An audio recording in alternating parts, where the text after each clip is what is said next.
sentimientos. Los temas más frecuentes son el amor, con sus variantes, puede ser feliz, idealizado, etc. El dolor, puede ser por la muerte, por el mero hecho de existir, la alegría, etc. Estos textos están cargados de recursos literarios. Bien, el verso es algo muy habitual, pero pueden existir textos que son líricos porque expresan los sentimientos del poeta, pero no están escritos en verso. Por ejemplo, tenemos la prosa poética.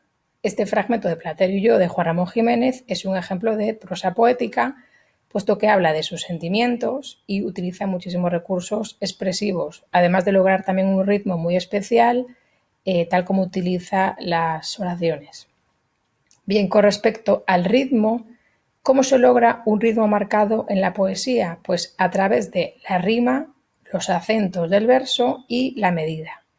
Bien, ¿qué es eso de la medida? Pues el cómputo de las sílabas que componen un verso.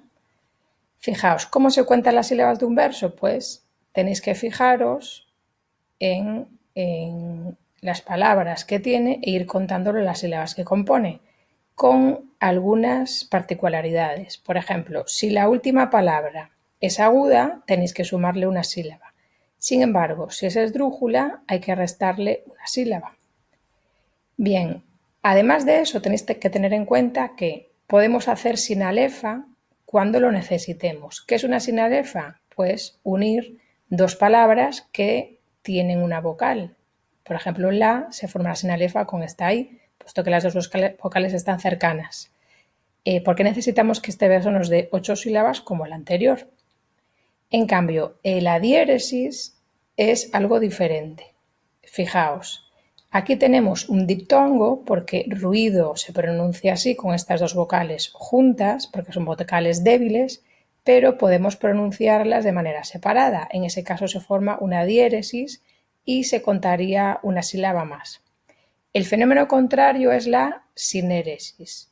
En este caso, aquí hay un hiato, o sea, dos sílabas diferentes, pero que al ser vocales podemos unirlas y contar como si fuera una única sílaba. Bien, fijaos también en que si los versos son de 8 sílabas o menos se consideran de arte menor y si son de 9 sílabas o más se habla de arte mayor.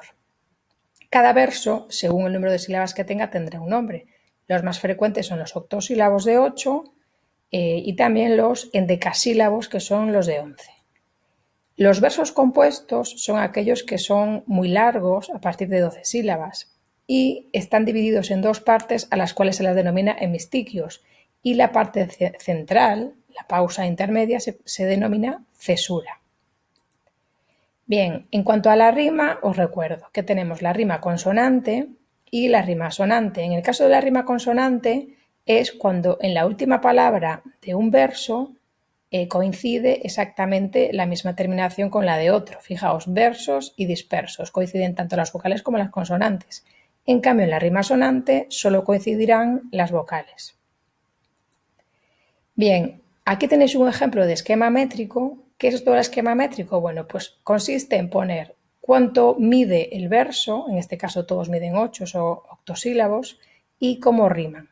Todos aquellos versos que riman igual, que tienen la misma terminación, reciben la misma letra. Aquí cabello, como rima con cuello, se le pone una A, pero calor ya es una terminación diferente, por tanto recibe otra letra diferente. Fijaos también que está en minúsculas porque son versos de arte menor. Si fuesen de arte mayor serían mayúsculas. Bien, ¿a qué nos referimos con los versos sueltos? Pues son aquellos que no riman y en el esquema métrico se indica esto a través de un guión. Los versos blancos son algo diferente y digamos que no rima ninguno de ellos, pero tienen el mismo cómputo silábico que el resto de los versos del poema. Y por último, los versos libres se refiere a los poemas, que son muy frecuentes en la actualidad, que carecen de rima. Y digamos que el ritmo lo consigue el poeta o la poeta con otros recursos, por ejemplo, con la repetición o con las estructuras paralelísticas. Bien, los acentos también son muy importantes para lograr el ritmo en los poemas. Si os fijáis en estos versos que tenéis aquí como ejemplo, los acentos de las palabras están siempre en las sílabas 4, 6 y 10. Y esto se hace a propósito para lograr un ritmo determinado en el poema. Los tipos de estrofa que existen, fijaos, son el pareado, el terceto, cuarteta, etc. Aquí todos tienen un tipo de rima determinada. Aquí os indica el esquema métrico, es decir, cómo riman. Fijaos, ABA, ABAB, ¿vale? Y aquí a la derecha incluimos un ejemplo. Tenéis aquí la cuadernavía, que son versos alejandrinos, si recordáis, son de 14 sílabas. La lira, que es una estrofa de 5 versos, ¿vale? Y, por ejemplo, aquí tenéis la copla de pie quebrado, que combina versos de 8 y de 4 sílabas, que es una estrofa de 6 versos. Bien, y luego tenemos el soneto. El soneto está compuesto siempre por 4 estrofas. Las 2 primeras son 2 cuartetos y las 2 últimas son 2 tercetos. Los versos son en decasílabos y como veis el esquema métrico, pues fijaos, es ABBA y aquí tenéis los tercetos, CDC son tercetos encadenados. ¿Por qué os explico esto? Porque el soneto es un tipo de composición que es muy frecuente en la literatura y lo podéis reconocer solo al ver pues, que tiene 2 cuartetos y 2 tercetos. Ya no necesitáis ni hacer el cómputo silábico. Y luego aquí tenéis un ejemplo de romance, que también es un tipo de composición muy frecuente. Los romances, aunque hay muchos tipos, el más frecuente es de versos de 8 sílabas, es decir, octosílabo, y su esquema métrico, si os fijáis, es libre-a, libre-a, libre-a, es decir, solo riman los versos pares. Y la rima suele ser asonante. Bien, esto ha sido todo, espero que lo hayáis entendido bien. Cualquier duda ya sabéis que podéis plantearla a través del foro o a través del correo electrónico. Un saludo para todos y para todas.